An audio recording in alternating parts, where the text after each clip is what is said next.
जब खेतों में चलते हैं हल तो थालियों को मिलता है बल। जोहार मास्टर जी, राउर के भी जोहार। जोहार जोहार पर्वतिया जी। और बताइए कैसा है आपके खेती बाड़ी का हालचाल और आपके पशुधन का हालचाल? ठीक है मास्टर जी। और राउरे ही तो थोड़े ना कोनो मुसीबत आवे देव राउरे। अरे नहीं भाई नहीं, देखिए किसान भाइयों, ये पर्वतिया जी की महानता है कि ये हमको इतना महत्व देती हैं। असल में जो आपकी खेती बाड़ी है, आपका जो हाल समाचार है, वो सब निर्भर करता है आपके काम पर। आप कितना ध्यान देते हैं, आप कितना महत्व देते हैं, इन सब पर निर्भर करता है। और हमको लगता है कि वही हमारे किसान भाई समाचार जरूर जानना चाहते होंगे। एकदम मास्टर जी, काले की एखन सब किसान मन बैठल हो गए कि मंडी भाव जानब और मंडी तक कूदब। हाँ जरूर जरूर। तो किसान भाइयों चलिए सबसे पहले देखते हैं कृषि समाचार।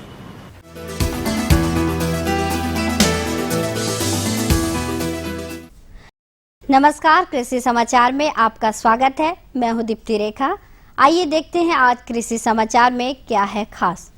रंगीन मछली पालन व्यवसाय शुरू करने वालों को मिलेगा सहयोग। राज्य के कुछ क्षेत्रों में मूंग और उड़द की फसल में पीला मोजैक और फली छेदक का प्रकोप। आलू की सुरक्षित कोड़ाई के लिए बेहतर है बिरसा पोटैटो डिगर।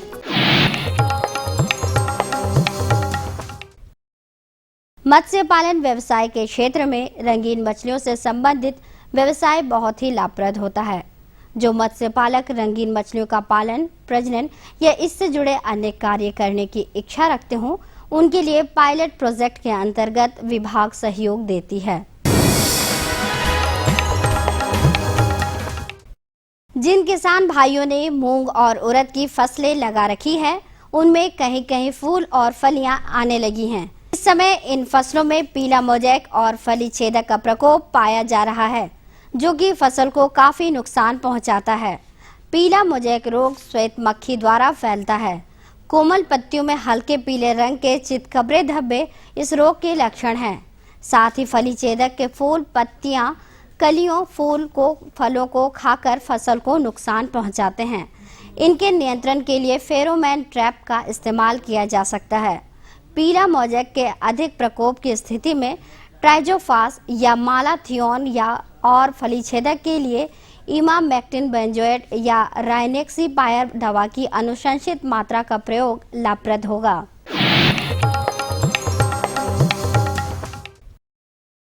गाजर हमारे प्रदेश झारखंड में प्रमुखता से उपजाई जाती है। गाजर की फसल से अच्छा उत्पादन लेने के लिए पूसा मेघाली, पूसा केसर और चैंटनी नामक उन्नत प्रभेद लगाएं। पूसा मेघाली, पूसा केसर और चैंटनी नामक गाजर के प्रभेद झारखंड की भूमि और जलवायु में अच्छा उत्पादन देते हैं। खेत की अच्छी तैयारी करके गोबर खाद और उचित उर्वरकों का प्रयोग कर गाजर के बीज क्यारियों में छींट कर लगाना चाहिए। 4 से 5 किलोग्राम बीज प्रति हेक्टेयर की दर से बुआई कर कृषक लगभग 220 से 225 क्विंटल गाजर प्राप्त कर सकते हैं। जिस प्रकार हम मनुष्य बदलते मौसम के दुष्प्रभाव से प्रभावित होकर अनेक छोटी मोटी बीमारियों के शिकार होते हैं, ठीक उसी प्रकार हमारे मवेशी भी मौसम के प्रभाव से प्रभावित होते हैं और उनमें रोगों के लगने की संभावनाएं रहती हैं। पशुओं में मौसम के बदलाव के समय क्या परेशानियां होती हैं और कैसे उनका निदान हो, बता रहे हैं हमारे पशु विशेषज्ञ। पशुपालक भाइयों को मैं बताना चाहूँगा कि इस बदलते मौसम में अपने पशुओं को, चाहे बड़ा पशु हो चाहे छोटा पशु हो, सबको कृमिनाशक दवाएं दे दें। इस कृमिनाशक दवाएं देने से आपको जो है पशु स्वस्थ भी रहेगा और उसके स्वास्थ्य भी ठीक रहेगा।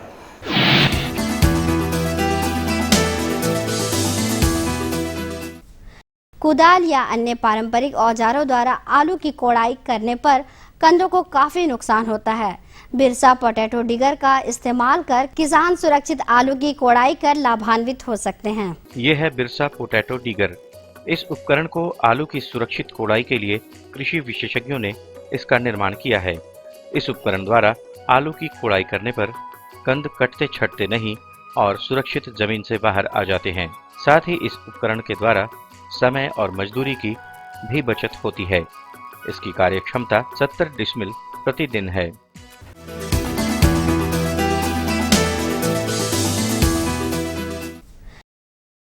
आइए अब मिलते हैं अपने क्षेत्र के किसानों के लिए प्रेरणा स्रोत बने एक सफल किसान से और जानते हैं कैसे इन्होंने सफल किसान का खिताब पाया।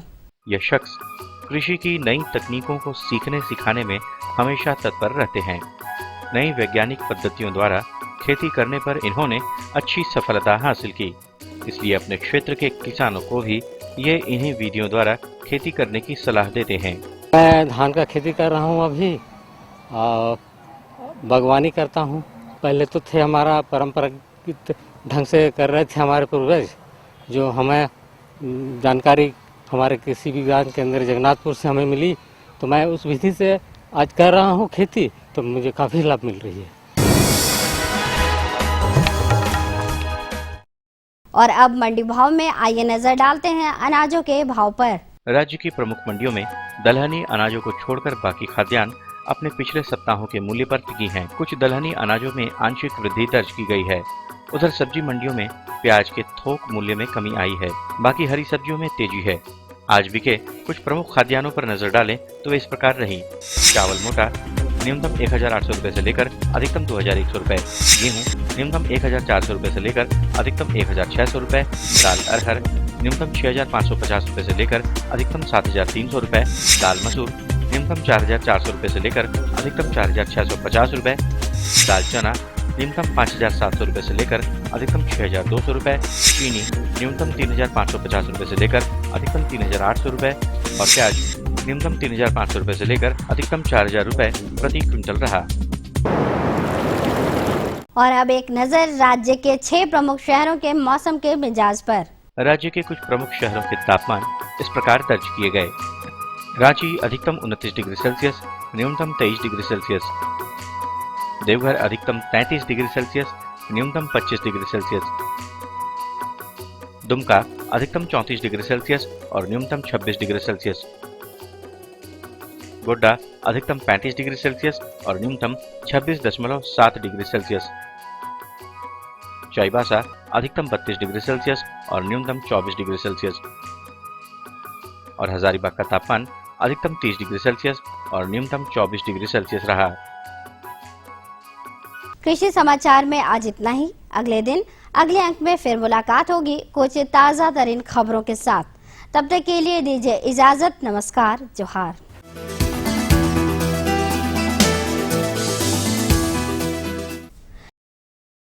मास्टर जी समाचार तो रौरे बताए दिली, इतना सारा जानकारी के इतना बढ़िया से एकदम तनी सुन में बताइला कि एकदम बुझाला कि हाँ खेती से जुड़ल सब जानकारी मिल गई। ऐसा तो है ना कि जो जैसे हम आपका और एक दूसरे का हाल समाचार पूछते हैं, हाँ। वैसे ही खेती बाड़ी का भी जो नया से नया हाल समाचार है वो जानना तो बहुत जरूरी है ना। कहती मास्टर जी, बाकी हम और से कोनो और पूछो चाहे और कोनो जानकारी हमारे किसान भाई के दो, कर से पहले लेवती एगो छोट विराम। ये लो और बताओ। बस। अरे ये क्या भैया जी, बस इतनी सी रासायनिक खाद? किसानी छोड़ रहे हो क्या? किसानी नहीं, नादानी छोड़ रहे हैं। मिट्टी की जांच कराई है। अब तो लालाजी जितनी जरूरत है उतने ही उर्वरक खेत में डालेंगे। हाँ, किसान भाई आज ही अपने जिले की नजदीकी भूमि परीक्षण प्रयोगशाला में मिट्टी की जांच जरूर करवाएं और मिट्टी में पोषक तत्व, नमी व पौधे के विकास को देखते हुए केवल जरूरत के अनुसार ही पोषक तत्व डालें। और हाँ, मिट्टी में गंधक, जस्ता, बोरोन जैसे सूक्ष्म पोषक तत्वों का पता लगाना भी न भूलें। उर्वरक और जैविक खाद के सही उपयोग से भूमि का उपजाऊपन बनाए रखें, उत्पादकता बढ़ाएं, खर्चा घटाएं और बहुमूल्य विदेशी मुद्रा बचाने में भी सहयोग दें। और हाँ, धीमी गति से नाइट्रोजन उपलब्ध कराने वाले उर्वरकों जैसे नीम लेपित यूरिया को प्राथमिकता दें और यूरिया का पत्तों पर छिड़काव करें। अरे वाह, तू तो सचमुच समझदार हो गया रे। अधिक जानकारी के लिए संपर्क करें जिला कृषि अधिकारी या किसान कॉल सेंटर। विराम के बाद सब देखो या मना के एक बार फिर से बहुत बहुत स्वागत है। मास्टर जी पूछे रहे हमके कि एखन जैसे हमरे का धान कर फसल खड़ा है खेत में। बिल्कुल बिल्कुल। अब तो बाली बन भी आवे लाई है। हाँ। तो एखन का विशेष देखभाल करे की जरूरत पड़ी काले की कीट मन तो लग सकेला, रोग मन लग सकेला, तो बिल्कुल बिल्कुल सही है आपका सवाल और बहुत सही समय पर आपने सही सवाल किया है। किसान भाइयों, आप भी जानते हैं कि इस समय धान फूटने पर है और इसमें कई प्रकार के कीट लग जाते हैं, कई प्रकार की बीमारियां हैं जिनसे इस समय बहुत सावधानी बरतने की ज़रूरत है और उनसे बचने के लिए उपाय करने की ज़रूरत है। तो चलिए पर्वतिया जी के इस सवाल के साथ साथ आपके सवाल का भी जवाब देते हैं अपने विशेषज्ञ श्री संजय कुमार साथी जी के साथ मिल करके। किसान भाइयों नमस्कार, कृषि दर्शन कार्यक्रम में आपका बहुत बहुत स्वागत है। किसान भाइयों, कृषि दर्शन की टीम आज कृषि विज्ञान केंद्र जगन्नाथपुर पश्चिमी सिंहभूम में है और आज हमने आपके लिए विषय चुना है कि धान में लगने वाले कीट एवं रोग कौन कौन से लगते हैं। इसी विषय पर जानकारी देने के लिए हमारे साथ मौजूद हैं यहीं के वैज्ञानिक डॉक्टर संजय कुमार साथी जी। आइए सबसे पहले इनका स्वागत करते हैं। डॉक्टर साहब, आपका हमारे कार्यक्रम में बहुत बहुत स्वागत है। धन्यवाद। किसान भाइयों नमस्कार। डॉक्टर साहब, जैसा कि हम अपने पीछे देख रहे हैं कि धान लगा हुआ है और अभी अक्टूबर का माह चल रहा है, खासकर तक अभी का ही समय में धानों में बहुत ज़्यादा कीट का प्रकोप होता है। तो अभी कौन कौन से कीट हमारे धानों को हानि पहुंचाते हैं, इसके बारे में बताएं। अभी किसान भाइयों जैसे बहुत सारे धान है जिसमें अभी आपका राइस केसवर्म बोलते हैं, बकया कीट जो आपको देखने में सफ़ेद लगेगा।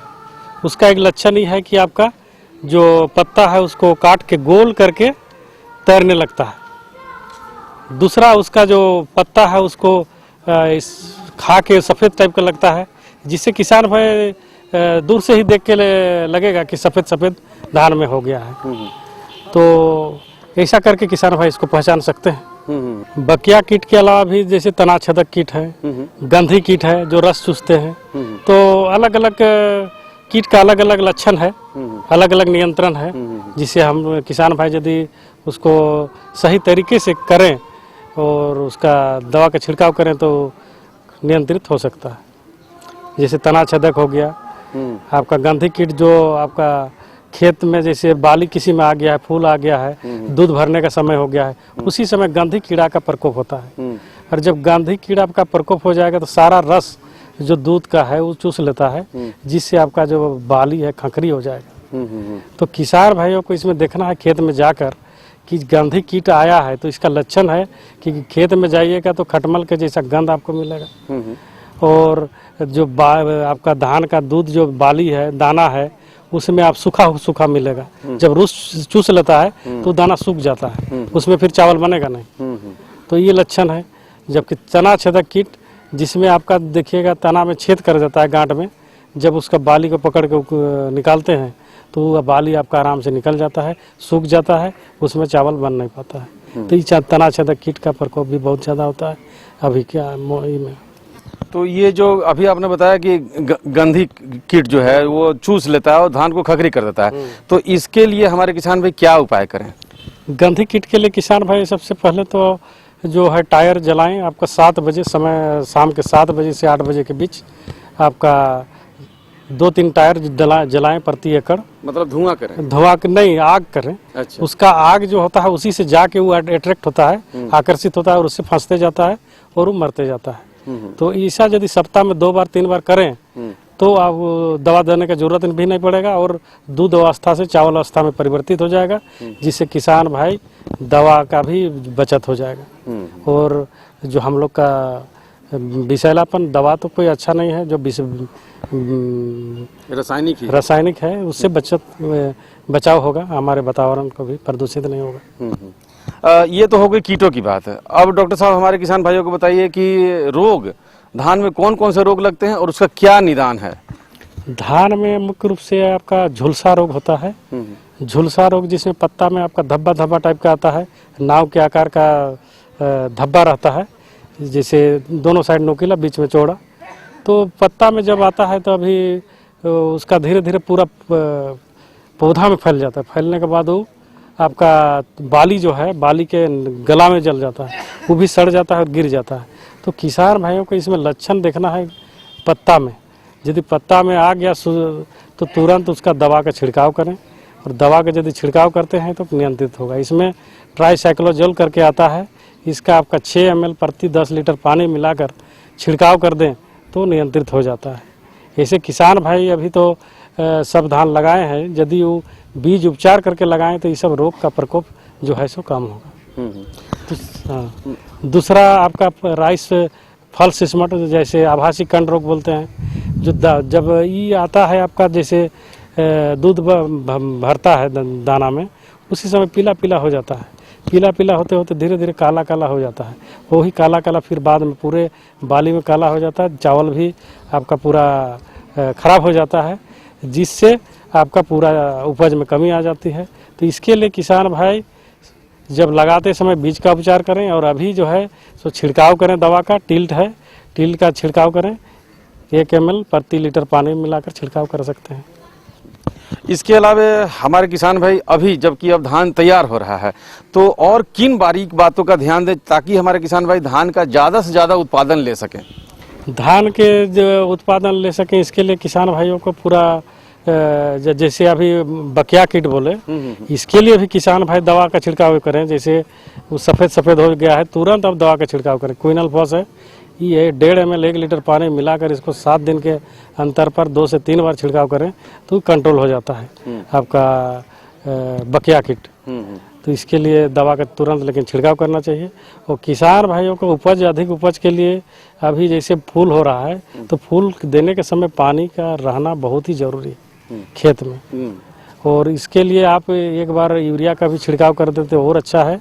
और खेत में पानी का रहना जरूरी है, और कोई भी दवा छिड़काव करें तो खेत में पानी जरूर रहे तबे दवा का छिड़काव करें। और जब पूरी तरह पक जाए तबे धान को अपना खलिहान में लाएं। खलिहान में लाने के बाद उसको पूरी तरह सुखाने के बाद ही उसको संग्रह करें ताकि कीट और व्याधि का प्रकोप नहीं होगा। डॉक्टर साहब, कहीं कहीं अचानक देखा जाता है कि धान के पौधा पूरा सूख रहा है और किसान भाई समझ नहीं पाते हैं कि आखिर हमारे धान में रोग लगा है या कीट, ये क्या है? देखिए, किसान भाइयों को सूखना बहुत कारण से होता है। एक सूखता है पानी के कमी से, दूसरा जड़ में कोई कीड़ा छेद कर देता है जिससे उसका जो भी भोजन पानी है वो बंद हो जाता है, उसके चलते सूखता है, वो गोल गोल हो जाता है, पेच के रूप में हो जाता है। दूसरा यूरिया के कारण भी कुछ पीला पीला टाइप का हो जाता है। तो किसान भाइयों को यदि पानी की कमी है तो पानी का उसमें व्यवस्था करें। यदि पीला पीलापन हो गया है तो यूरिया का छिड़काव करें। फिर यदि उसका पेच के रूप में सूख गया है पौधा तो उसमें आपका जड़ छेदक कीट का प्रकोप हो गया, इसके लिए आपको फोरेट 2.5 किलो प्रति एकड़ छिड़काव करें और खेत में पानी रहना चाहिए, तो इससे आपका पूर्ण रूप से कंट्रोल हो जाएगा। इसके अलावा और हमारे किसान में किन बारीक बातों पर ध्यान दें जिससे ज़्यादा उत्पादन ले सकें? इसके अलावा पानी का रहना जरूरी है। उसके बाद कीट व्याधि जो भी प्रकोप हुआ है उसको सावधानी से देखें। यदि हुआ है तो उसका लक्षण को देखते हुए उस पर सही तरीके से, सही विधि से, सही पहचान कर सही दवा का इस्तेमाल करें तो उसका उपज ज़्यादा अच्छा होगा।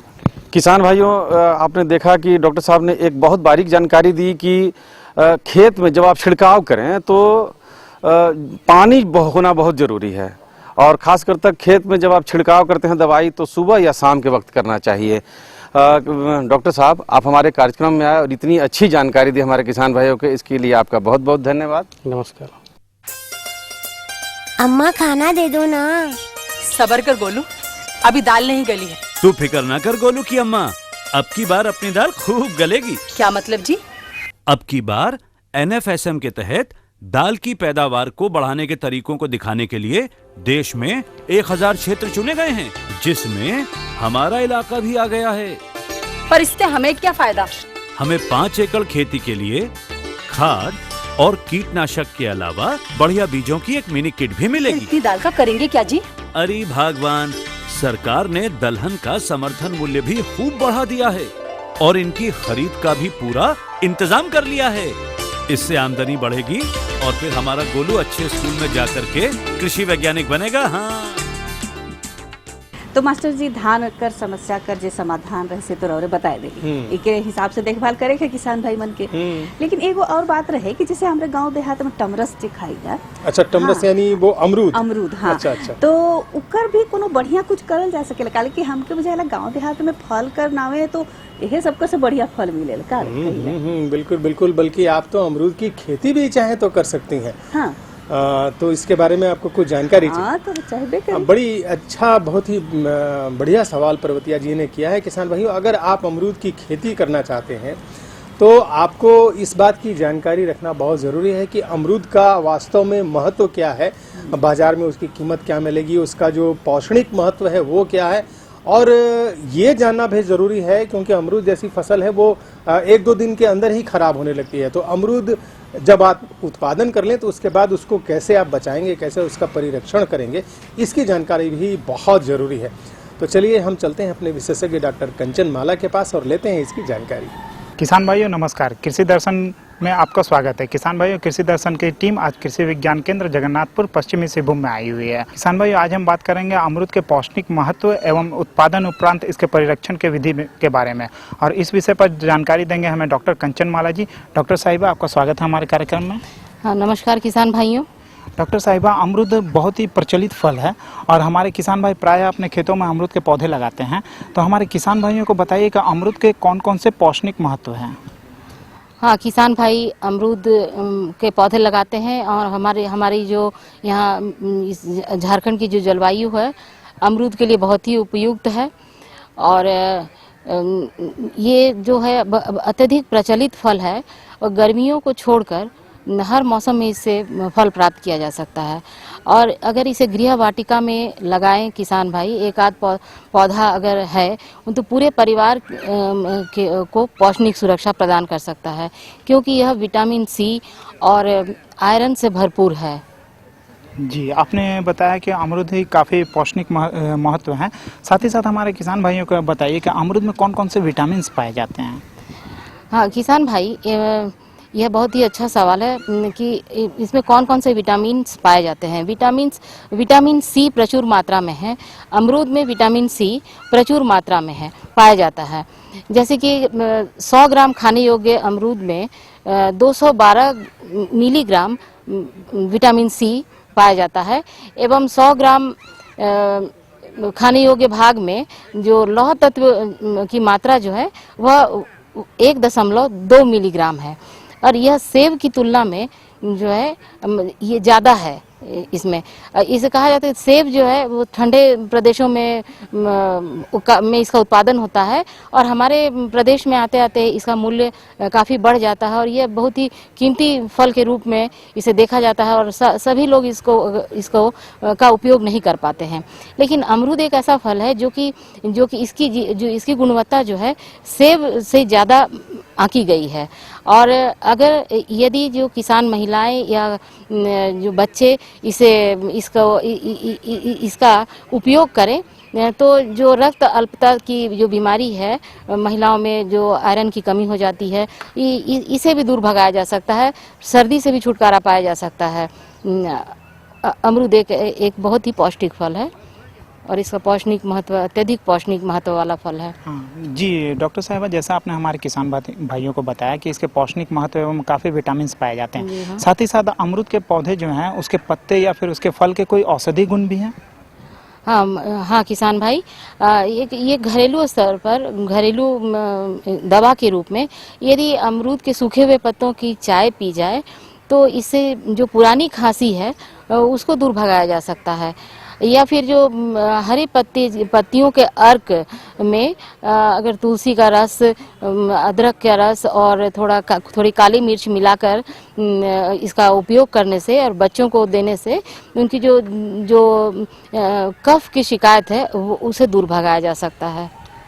जी डॉक्टर साहिबा, जैसा आपने हमारे किसान भाइयों को बताया कि इसके औषधीय महत्व हैं, विटामिन हैं, तो हमारे किसान भाइयों को बताएंगे कि कुछ ऐसे किस्म जो किसान भाई अपने गृह वाटिका में लगा सकें अमरूद के पौधों के। हाँ किसान भाई, ये ध्यान देने योग्य बात है कि आप जब ये फलदार पौधे लगाते हैं, अमरूद जैसे फल को अगर आपको अपने गृह वाटिका में लगाना है या इसके उद्यान में लगाना है तो इसमें आप अच्छे किस्मों का ही चयन करना चाहिए आपको।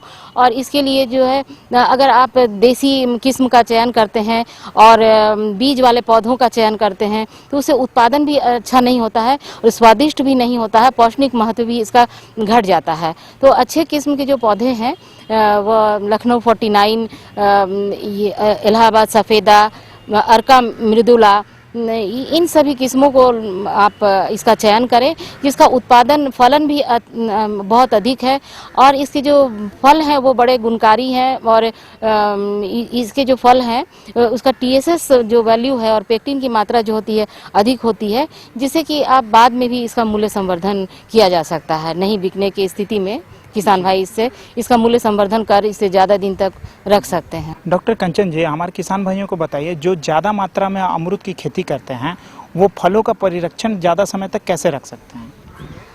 हाँ किसान भाई, ये एक बहुत बड़ी समस्या है। जब आप बाजार में बिक नहीं पाता है आपका अमरूद, तो भी बहुत इन अमरूदों को हम अगर इनका मूल्य संवर्धन करें तो इन्हें आप ज़्यादा दिन तक इसको रख सकते हैं और इससे ज़्यादा मुनाफा कमा सकते हैं। जैसे कि इससे जेली बनाकर या कैंडी बनाकर। कंचन जी, जैसा आपने हमारे किसान भाइयों को बताया कि वो अमरूद के जेली बना के उसे ज़्यादा समय तक परिरक्षित रख सकते हैं, तो क्या इसके विधि के बारे में आप बताएंगे? हाँ अवश्य किसान भाई, जेली जो बनता है वो अमरूद के रस से बनाया जाता है और इसके लिए जो आप फल का चुनाव करेंगे वो अत्यधिक महत्वपूर्ण है कि कैसे फल का चुनाव किया जाए। इसके लिए फल जो है स्वस्थ होने चाहिए और पूर्ण परिपक्व फल हों और कुछ इसमें पके फल भी आप सुगंध के लिए हम लोग ले सकते हैं और इन फलों को धो लें और खराब भाग को फेंक दें और पतले कतलों में इसे काट लें और डूबने भर पानी में इसे उबालें और उबालते वक्त थोड़ी सी साइट्रिक अम्ल की मात्रा भी डाल दें पानी में, जिससे कि अच्छी तरह से इसका पेक्टिन बाहर आ जाता है और अच्छी 30 से 40 मिनट तक उबालने के बाद फल का रस को सिर्फ ले लेना है। इसके लिए एक मसलिन के कपड़े में पूरे उबले हुए फल को डाल दिया जाता है और इसे सिर्फ जो है रस को निकालकर किसी डेगची में जमा कर किया जाता है और इसे नाप लिया जाता है। जो रस निकलेगा उसका मेजरमेंट कर लीजिए, नाप लीजिए उसको कि कितना लीटर हुआ और जितने लीटर के हिसाब से इसमें चीनी की मात्रा मिलाई जाती है।